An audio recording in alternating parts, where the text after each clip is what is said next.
A las 11:30 de la mañana, Álvaro entró en el comedor familiar con una mujer del brazo que se levantara de su propia silla. 27 familiares guardaron silencio mientras Verónica ocupaba el lugar de Isabel, junto al hombre con quien llevaba 21 años casada. Después, Álvaro levantó su copa y dijo que, por fin, había encontrado a una mujer que encajaba con la vida que él merecía. Isabel todavía llevaba en las manos la bandeja de entrantes que había preparado desde las 7 de la mañana. Doña Mercedes apartó el bolso de su nuera y sonrió a Verónica como si aquella sustitución hubiera sido acordada por todos. Antes de descubrir lo que hizo Isabel, suscríbete al canal y deja tu respuesta en los comentarios. Cuando una familia entera guarda silencio ante una humillación así, ¿te quedarías para exigir respeto? ¿O te marcharías dejando que cada uno cargara con las consecuencias? Isabel dejó la bandeja sobre el aparador. No gritó ni preguntó cuánto tiempo duraba la relación. Miró a Paula, su hija de 17 años, y comprendió que ella ya lo sabía. La joven tenía los dedos apretados bajo la mesa y no había a levantar la vista. Entonces Isabel observó los pequeños detalles. Verónica ya tenía una copa servida. Su nombre aparecía en una tarjeta colocada junto al plato. Cerca de la escalera había una maleta roja. Nada había sido improvisado. Isabel sabe revisar cuentas y encontrar defectos, dijo Álvaro.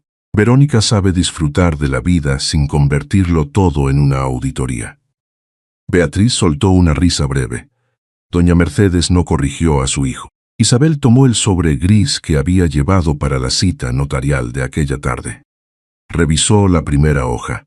La vivienda aún acumulaba a una deuda de 231.000 euros. A las 5 debía decidir si mantenía su garantía sobre la casa. Sacó la llave del bolsillo y la dejó junto a la copa de Verónica. Si ella va a ocupar mi lugar, que salve esta casa antes de las 5. Álvaro sonrió convencido de que su esposa volvería en cuanto se calmara. Isabel salió sin coger el abrigo. Solo entonces Beatriz abrió el sobre. Su rostro perdió el color al leer que el poder de Álvaro había sido revocado aquella misma mañana. Pero no fue ese solo que la hizo temblar. En la última página aparecía un préstamo de 46.000 euros que Isabel nunca había autorizado, y la dirección vinculada al dinero era exactamente la misma donde vivía Verónica. Beatriz leyó 2 veces la dirección vinculada al préstamo antes de levantar la vista. Verónica dejó de sonreír. Álvaro intentó quitarle los papeles, pero doña Mercedes cerró la hacha sobre el sobre y le preguntó, con una voz más baja que de costumbre, qué había hecho con aquellos 46.000 euros. Él respondió que era una operación temporal, un ajuste que pensaba devolver. Nadie le creyó.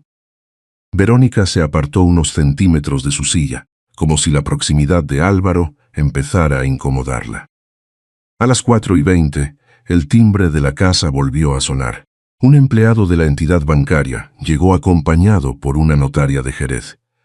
Llevaban una carpeta azul, 2 copias del acuerdo y la expresión prudente de quienes ya sospechaban que aquella reunión no sería sencilla. Necesitamos la presencia de doña Isabel Romero, dijo la notaria. Álvaro aseguró que su esposa regresaría. Después intentó firmar en su nombre, pero el empleado le mostró la revocación registrada a las 9:15 de aquella misma mañana. Desde ese momento, ninguna autorización anterior seguía siendo válida. Doña Mercedes se sentó despacio. Por primera vez desde el almuerzo, no miró a Verónica ni a los demás familiares. Miró las paredes, el artesonado antiguo y el retrato de su marido fallecido, como si acabara de comprender que todo podía dejar de pertenecerle. El empleado explicó la situación sin dramatismo. La vivienda mantenía una deuda pendiente de 231.000 euros. Isabel había aportado durante 7 años la mayor parte de las cuotas y mantenía una garantía personal respaldada por un inmueble heredado en Cádiz. Sin su firma, el acuerdo de refinanciación quedaba suspendido. ¿Cuánto tiempo tenemos? preguntó Beatriz. 72 horas para presentar una alternativa viable. En el comedor aún quedaban platos sin recoger y copas a medio llenar. Los familiares empezaron a marcharse en silencio. Algunos evitaban mirar a Álvaro. Otros se despedían doña Mercedes con una compasión que la humillaba más que cualquier reproche. Verónica tomó su bolso y dijo que necesitaba aire. Álvaro la siguió hasta el patio, pero ella se giró antes de llegar a la puerta. «Me dijiste que esta casa era tuya». Él respondió que lo sería cuando Isabel firmara. Aquella frase cambió algo en el rostro de Verónica. Mientras tanto, dentro de la casa, la notaria abrió la copia del registro de propiedad. Doña Mercedes se acercó esperando encontrar el apellido Castañeda en cada página. No fue así. Isabel Romero figuraba como titular del 62% de la vivienda. Y en una anotación fechada 3 años antes aparecía una segunda garantía que nadie en la familia conocía, vinculada a la firma electrónica de Isabel el mismo día en que ella se encontraba trabajando en Madrid. La notaria pidió una copia del registro de acceso a la firma electrónica. Álvaro dijo que todo podía explicarse, pero ya nadie lo escuchaba como antes. Doña Mercedes permaneció sentada, con una mano apoyada en el borde de la mesa, mientras Beatriz recogía los platos sin saber qué hacer con ellos. A esa misma hora, Isabel estaba en el despacho de Carmen, en Cádiz. Había dejado el abrigo sobre una silla y sostenía una taza de café que llevaba varios minutos fría. Cuando recibió la fotografía de la anotación registral, no mostró sorpresa. Solo pidió que ampliaran la fecha.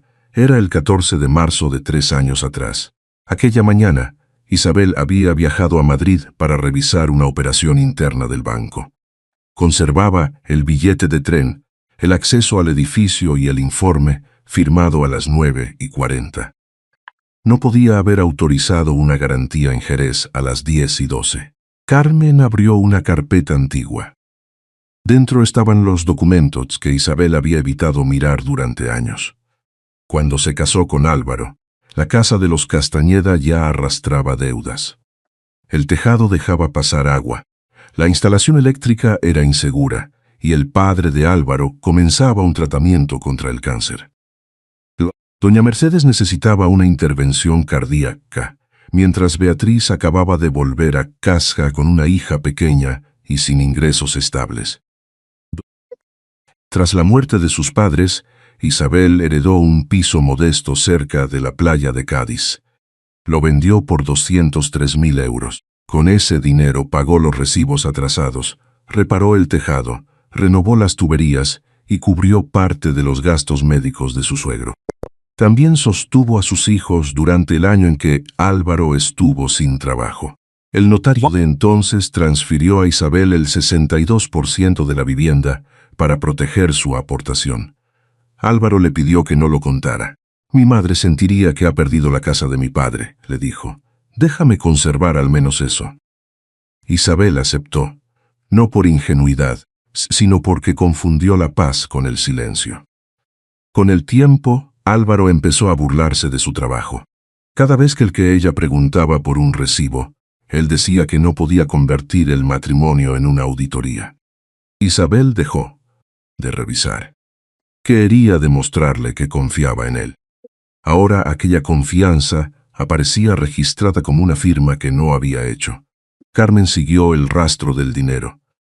De los 46.000 euros, 29.400 habían sido transferidos al propietario de un piso en el centro de Jerez. Otros 8.600 pagaron cuotas atrasadas de un coche y el resto se dividió entre hoteles y viajes. Isabel reconoció la dirección del piso. Era la misma que Verónica había dado meses antes para recibir un paquete del colegio. Entonces llegó un correo del banco. Adjuntaba la solicitud original del préstamo. Al final del documento aparecía una frase escrita por Álvaro. «Enviar toda la correspondencia únicamente a mi correo. Mi esposa no debe conocer esta operación». A la mañana siguiente, doña Mercedes y Beatriz llegaron al despacho de Carmen sin avisar. Beatriz dejó sobre la mesa una carpeta con recibos domésticos, como si aquello pudiera equilibrar 21 años de silencio. Ninguna preguntó cómo estaba Isabel. Doña Mercedes habló de la casa, del apellido Castañeda y de lo que dirían los vecinos si el banco iniciaba una ejecución. Recordó a su marido y los bautizos celebrados en el patio. Después mencionó su corazón, su edad y el miedo de morir lejos de aquellas paredes. Una esposa adulta no utiliza sus conocimientos bancarios para castigar a toda una familia por un error de su marido. Isabel sostuvo su mirada. Un error es olvidar una fecha. Álvaro preparó una silla para su amante, ocultó una deuda y usó mi firma para pagarle un piso. Beatriz acusó a Isabel de haber esperado años para apropiarse de la casa. Carmen respondió colocando sobre la mesa las escrituras, los justificantes de la venta del piso de Cádiz y los pagos mensuales. Solo señaló las fechas. Sin aquel dinero, la vivienda habría sido subastada 12 años antes. A media tarde, Álvaro apareció en la puerta. Llevaba la camisa arrugada y no había dormido. Miró a su madre antes que a Isabel, como si todavía buscara instrucciones. Firma la refinanciación y después hablaremos de nosotros, dijo. Isabel tardó unos segundos en responder. Si yo no tuviera la firma que necesitas, ¿habrías venido? Álvaro dijo que no era momento de mezclar sentimientos con la seguridad de la familia.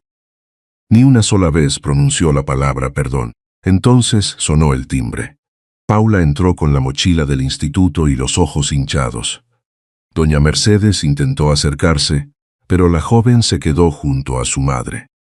Paula confesó que conocía la relación desde hacía 6 meses. Había visto a Verónica salir del coche de su padre y después encontró una pulsera en el dormitorio matrimonial. Cuando preguntó, Álvaro le ordenó callar. Le recordó que el próximo curso costaría dinero y que Isabel no podría pagarlo todo sola. Me hizo creer que si hablaba, destruiría la familia, dijo Paula, pero él ya la estaba destruyendo. Sacó el teléfono y reprodujo un audio. La voz de Álvaro llenó el despacho. Tu madre no se irá. Lleva 20 años soportándolo todo. Es buena encontrando fallos en los demás, pero no tiene valor para mirar su propio matrimonio. Isabel apagó la grabación y miró al hombre con quien había compartido 21 años. Usaste mi confianza para endeudarme, el miedo de nuestra hija para ocultarte a tu familia como público para humillarme. Álvaro intentó tocarle el brazo. Isabel retrocedió. Luego tomó el acuerdo de refinanciación, trazó una línea sobre la página destinada a su firma y se lo devolvió. Con estas condiciones, no firmaré. Carmen abrió una carpeta nueva. Mañana recibirán la propuesta de Isabel. Álvaro miró la cubierta. En la primera hoja alcanzó a leer: revocación definitiva de acceso, separación patrimonial y desalojo del cotitular. Por primera vez comprendió que Isabel no estaba esperando una disculpa. Estaba preparando su salida. A las 9 de la mañana siguiente, Carmen envió la propuesta por correo certificado. Isabel había revisado cada página antes de firmarla. No quería destruir la casa ni dejar a doña Mercedes sin techo. Quería separar por primera vez a quienes necesitaban protección de quien llevaba años, utilizando esa protección como privilegio. La primera condición reconocía por escrito el 62% de propiedad de Isabel. La segunda obligaba a Álvaro a asumir personalmente los 46.000 euros obtenidos con su firma electrónica.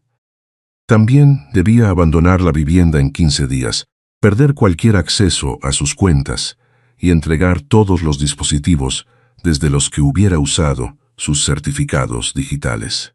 Doña Mercedes conservaría el derecho a vivir allí mientras quisiera. Paula y Marcos quedarían fuera de cualquier negociación. Beatriz tendría 6 meses para contribuir a los gastos o buscar otra vivienda. El jardín de naranjos no podría venderse sin autorización expresa de Isabel. Álvaro leyó el documento en la cocina, de pie, con una taza de café intacta junto al fregadero. Cuando llegó a la cláusula que lo obligaba a marcharse, arrugó la hoja entre los dedos. Quiere echarme de la casa de mi padre. Beatriz no respondió. Había encontrado, en una caja del pasillo, 3 facturas de reparación pagadas por Isabel durante el invierno anterior. Por primera vez, no pudo fingir que todo pertenecía a los Castañeda, solo porque su apellido seguía grabado en la puerta. Doña Mercedes pidió llamar a Isabel. Álvaro se negó. Dijo que una conversación emocional solo la haría sentirse más poderosa. Luego buscó a Verónica. Se reunieron en el piso del centro de Jerez. Álvaro llegó sin avisar y encontró sobre la mesa varias revistas de decoración abiertas por páginas, donde aparecían cocinas nuevas y patios reformados. Le explicó que necesitaba tiempo y dinero. Preguntó si podía aportar parte de sus ahorros para evitar que el banco avanzara con el expediente. Verónica lo miró como si acabara de hablar en otro idioma. Tú dijiste que la casa estaba pagada. Álvaro respondió que todo se resolvería cuando Isabel firmara. ¿Y si no firma? Él guardó silencio. Verónica caminó hasta la ventana. Desde allí se veía la calle donde Álvaro había estacionado el coche que todavía pagaba a plazos. Empezó a hacer preguntas que antes no le habían interesado. ¿Quién figuraba en las escrituras? ¿De dónde salía el dinero de los viajes? ¿Y por qué el alquiler del piso aparecía ligado a un préstamo que Isabel desconocía? Álvaro intentó abrazarla. Ella se apartó. Yo no entré en esta relación para pagar tus deudas. Aquella frase fue más fría que una despedida. Esa tarde, el banco confirmó a Carmen que las nuevas condiciones eran viables. Si la familia las aceptaba, la casa podía conservarse. Isabel sintió alivio, pero no satisfacción. Había protegido a doña Mercedes, a sus hijos y hasta a Beatriz. La única persona a la que dejaba de proteger era su marido. Poco antes de medianoche, su teléfono mostró un número desconocido. Era Verónica. No pidió perdón. Tampoco intentó justificarse. Álvaro me ha mentido sobre la casa, sobre el dinero y sobre usted, dijo. Pero eso no es lo peor. Isabel permaneció en silencio. Verónica respiró al otro lado de la línea.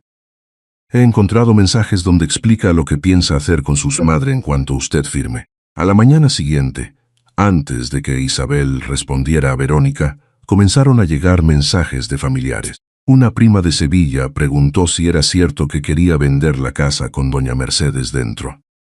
Un cuñado escribió que utilizar información bancaria contra el propio marido era una crueldad. Beatriz había pasado la noche llamando a todos. En menos de 12 horas, la historia ya no hablaba de una firma utilizada sin permiso ni de una amante sentada en el lugar de la esposa. Ahora Isabel aparecía como una mujer fría que había preparado durante años el momento de quedarse con la vivienda.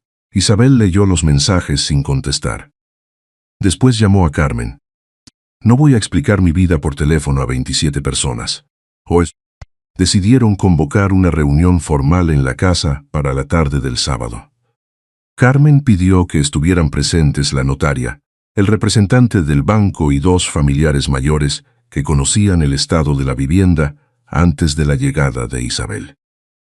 También exigió que no se retirara ningún documento del comedor. A las 5, la mesa donde Isabel había sido humillada volvió a llenarse. Esta vez no había comida. En lugar de platos, había carpetas numeradas. Doña Mercedes ocupó la cabecera. Beatriz se sentó a su derecha con los brazos cruzados. Álvaro. Llegó acompañado de Verónica, aunque ninguno de los dos se tocó al entrar. Paula se sentó junto a su madre. Marcos había viajado desde Sevilla y permanecía de pie hasta que Isabel le pidió que tomara asiento. Carmen abrió la primera carpeta. No presentó opiniones. Presentó fechas, la escritura de venta del piso de Cádiz, la transferencia de 203.000 euros, los recibos del tejado, las tuberías y la instalación eléctrica, los pagos mensuales de los últimos 7 años, los gastos médicos del padre de Álvaro.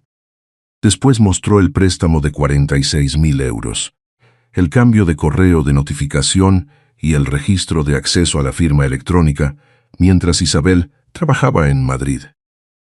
Cada papel quitaba fuerza a una mentira distinta. Beatriz intentó decir que Isabel siempre había querido controlar a la familia. Marcos la interrumpió por primera vez. Mamá pagó mi matrícula cuando papá dijo que no podía. Pagó también la operación del abuelo y la reforma de tu vivienda. Si eso es controlar, llevamos años viviendo dentro de su control sin quejarnos. Beatriz bajó la mirada. Paula dejó su teléfono sobre la mesa y reprodujo el audio donde su padre afirmaba que Isabel nunca se marcharía. Doña Mercedes cerró los ojos. No era solo la infidelidad. Su hijo había convertido la paciencia de su esposa en una garantía más segura que cualquier contrato. Álvaro dijo que todos estaban exagerando y que el banco solo necesitaba una solución, no un juicio familiar.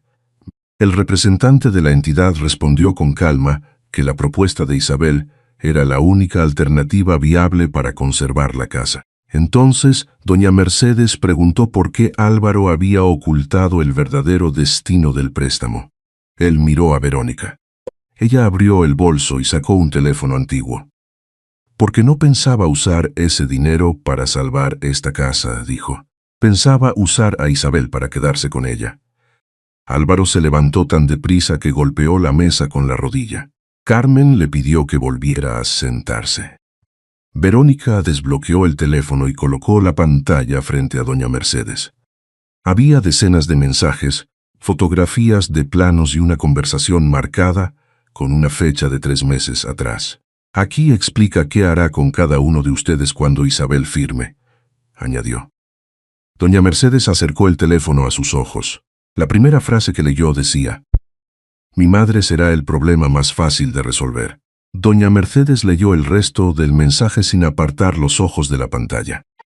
Álvaro había escrito que, después de obtener la firma de Isabel, trasladaría a su madre a una residencia situada a 87 kilómetros de Jerez. Lorsius decía que allí estaría atendida y que la casa quedaría libre para empezar una vida nueva. En otro mensaje hablaba de Beatriz. Mi hermana tendrá 6 meses para marcharse. Lleva demasiado tiempo viviendo gratis. Beatriz se llevó una mano al pecho. Durante toda la semana había llamado a los familiares para defender a su hermano. Ahora descubría que él ya había calculado cómo expulsarla en cuanto dejara de ser útil. Verónica deslizó el dedo por la conversación.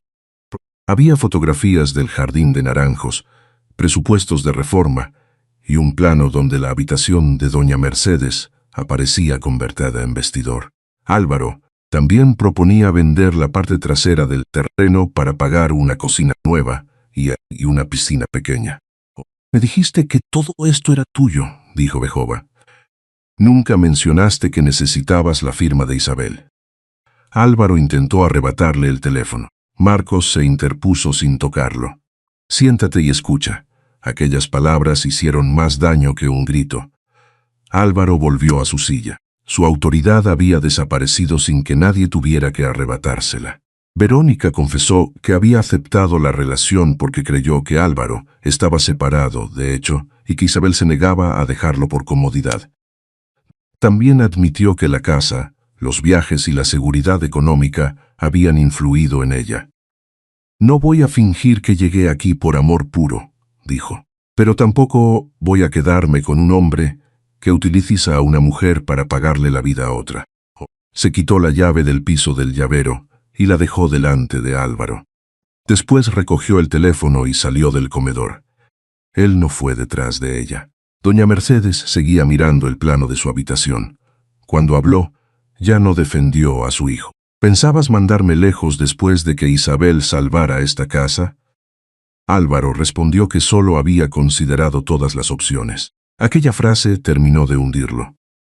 Para él, su madre, su hermana, su esposa y sus hijos habían sido opciones que podía ordenar según le conviniera. Entonces buscó a Isabel. Dijo que estaba confundido, que la presión económica lo había llevado a comportarse como otro hombre. Prometió reparar el daño si ella retiraba las condiciones. Isabel abrió la carpeta final. Usar mi firma fue una decisión.